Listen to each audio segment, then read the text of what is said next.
kukurebye ubona njye ndi mubi. reka ngiye ngo uri mwiza da.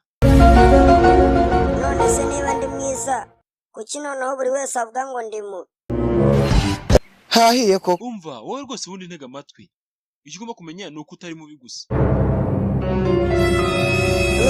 Uramonda sinoga nanjye ndabizi ko ndi mubi.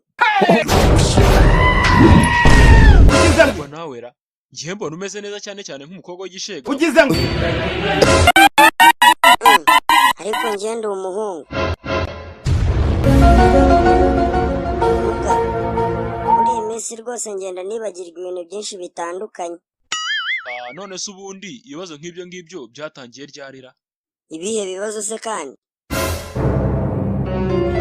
Ariko muga mfite ubwoba rwose, ibintu ni ubwa mbere ngiye kubikora kandi numvishe ko byishe abantu benshi pe. Erega wowe rwose ubundi ntukagire ikibazo, kandi rwose n'umutima wawe nawe ntugireho ikibazo cyane rwose, kuko rwose ndabizi neza umutima uzakomeza gukora igihe cyose uzaba ugihumeka. Cyangwa se muga ubundi kubera iki? Ushatse kuvuga se ko nimpfa noneho umutima wanjye uzarekera aho gukora?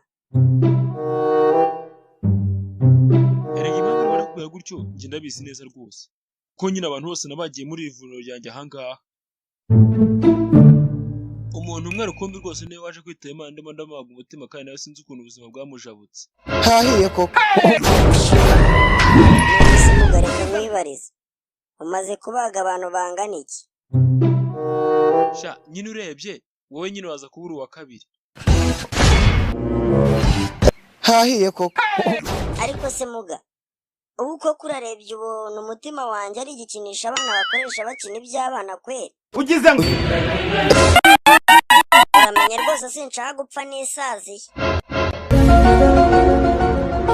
umva nawe ra, none se ahubwo urashaka kuzarambuka kamera nk'umusozi? ugize ngo ubundi se gupfa byishe nde? ahubwo kuramo imyenda dutangire kubaga. no